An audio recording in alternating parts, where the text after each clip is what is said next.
జూబ్లీహిల్స్ ఉప ఎన్నిక ఫలితాల్లో కాంగ్రెస్ ఘన విజయం సాధించింది. 24,658 ఓట్ల మెజారిటీ సాధించారు కాంగ్రెస్ అభ్యర్థి నవీన్ యాదవ్. కాసేపట్లో నవీన్ యాదవ్ గెలుపును అధికారికంగా ప్రకటించనుంది ఎన్నికల కమిషన్. ఇక బీజేపీ అభ్యర్థి దీపక్ రెడ్డి డిపాజిట్ గల్లంతైంది. ఇక కౌంటింగ్ ప్రారంభమైనప్పటి నుంచి ఆధిక్యంలోనే ఉన్నారు కాంగ్రెస్ అభ్యర్థి నవీన్ యాదవ్. ఫస్ట్ రౌండ్ లో 47 ఓట్ల మెజారిటీ రాగా ఆ తర్వాత ఆధిక్యం పెరుగుతూ వచ్చింది. రెండో రౌండ్ లో 2,947, మూడో రౌండ్ లో 3,100 ఓట్లు, నాలుగో రౌండ్ లోనూ 3,100 ఓట్ల మెజారిటీ వచ్చింది. ఇక ఐదో రౌండ్ లో కూడా కాంగ్రెస్ కు 3,178, ఆరో రౌండ్ లో 2,938, ఏడో రౌండ్ లో 4,030 ఓట్లు, ఇక ఎనిమిదో రౌండ్ లో 1,876 ఓట్లు, తొమ్మిదవ రౌండ్ లో 2,117 ఓట్లు వచ్చాయి. మొత్తం 10 రౌండ్లలోనూ నవీన్ యాదవ్ లీడ్ లో ఉంటూ వచ్చారు. మొత్తంగా జూబ్లీహిల్స్ బైపోల్ భారీ విజయాన్ని నమోదు చేశారు.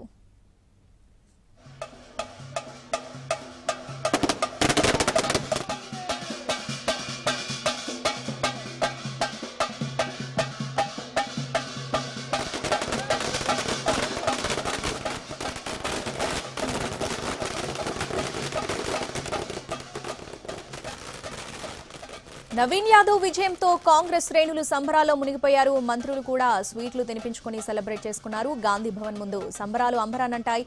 కాంగ్రెస్ నేతలు డాన్సులు చేశారు, టపాసులు కాల్చారు, స్వీట్లు పంచుకున్నారు.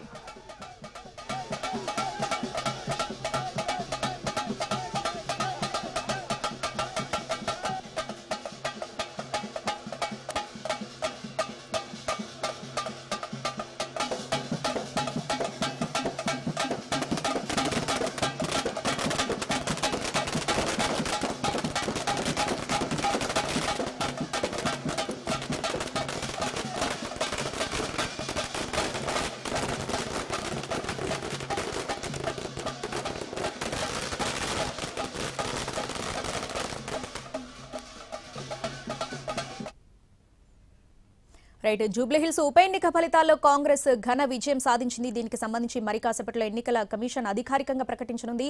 ఇక ఈసీ ఆఫీస్ దగ్గర నుంచి పూర్తి అప్డేట్స్ మా ప్రతినిధి సుధీర్ లైవ్ లో అందిస్తారు. Sudheer, over to you.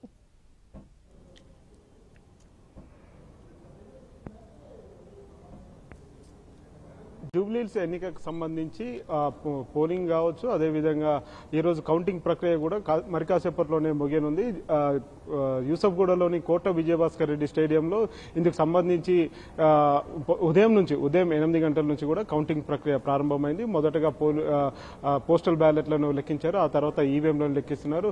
ఇప్పటికీ దాదాపు 10 రౌండ్ల లెక్కింపు అయితే పూర్తయింది. మరి కాసేపట్లోనే పూర్తి స్థాయిలో అధికారికంగా కాంగ్రెస్ పార్టీ అభ్యర్థి నవీన్ యాదవ్ గెలుపొందినట్టుగా కూడా ఎన్నికల కమిషన్ ధృవీకరణ పత్రాన్ని గెలిచిన అభ్యర్థి, విజయం సాధించిన అభ్యర్థి నవీన్ యాదవ్ కు అందజేస్తారు. అయితే ఇప్పటికీ మనం చూసాము, ఉదయం నుంచి జరిగిన ఈ కౌంటింగ్ ప్రక్రియ ఏదైతే ఉందో కౌంటింగ్ ప్రక్రియ పూర్తిగా సజావుగా జరిగింది. ఉదయం ప్రారంభ సమయంలో కావచ్చు, ఆ తర్వాత మొదటి 1 రౌండ్ 2 రౌండ్ల కొంత గందరగోళ పరిస్థితి అయితే ఏర్పడింది. ఎందుకంటే కొంత మిస్కమ్యూనికేషన్ అయితే ఏర్పడింది. వారు ఎన్నికల కమిషన్ అధికారులు ముందుగా మొదటి రౌండ్ కు సంబంధించిన ఫలితాలను వెలువరించే విషయంలో కొంత ఆలస్యం చేయడంతో మీడియాకు కావచ్చు, లేకపోతే ఇతర పార్టీలకు సంబంధించిన ఏజెంట్లంతా కూడా ఎదురు చూస్తున్నారు. వారందరికీ కూడా కొంత మిస్కమ్యూనికేషన్ కావడంతో ఏవైతే ఓట్లకు సంబంధించి కొంత గందరగోళ పరిస్థితి ఏర్పడింది. ఈ నేపథ్యంలో తర్వాత సెటరేట్ చేశారు. ఆ తర్వాత నుంచి 2, 3, 4 ఈ రౌండ్ల నుంచి కూడా పూర్తిగా సెటరేట్ అయింది. ఆ తర్వాత పూర్తిగా ఒక రౌండ్ కు సంబంధించి పూర్తయిన తర్వాత ఆ ఏజెంట్ల నుంచి సంతకాలు తీసుకొని ఆ తర్వాతనే ఎన్నికల రిటర్నింగ్ అధికారి సంతకం చేసిన తర్వాత దాన్ని బయటికి అనౌన్స్ చేయడం జరిగింది. ఆ తర్వాత ఎక్కడ కూడా కన్ఫ్యూజ్ రాకుండా ఇప్పటికీ 10వ రౌండ్ కు సంబంధించి కూడా పూర్తి స్పష్టత అయితే ఎన్నికల కమిషన్ ఇచ్చింది. ప్రస్తుతం 10వ రౌండ్ కు సంబంధించిన అధికారిక ప్రకటన రావాల్సి ఉన్నది. ఇప్పటికీ మనకు అందుతున్న సమాచారం మేరకు కాంగ్రెస్ పార్టీకి సంబంధించిన అభ్యర్థి 24,654 ఓట్ల మెజార్టీతో ఆయన గెలుపొందినట్టుగా కూడా తెలిసింది. మరి కాసేపట్లోనే ఇందుకు సంబంధించి ఎన్నికల కమిషన్ అధికారికంగా ధృవీకరణ పత్రం ఇచ్చే అవకాశం ఉన్నట్టు కూడా తెలుస్తుంది.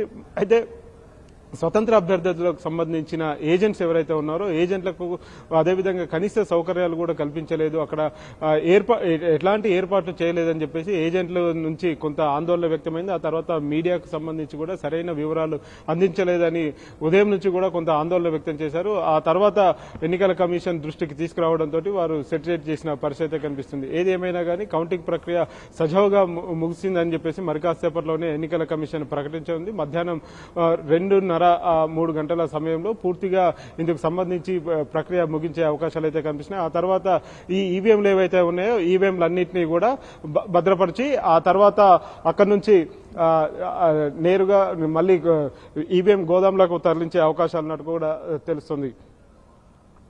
Right Sudheer, thanks for the updates.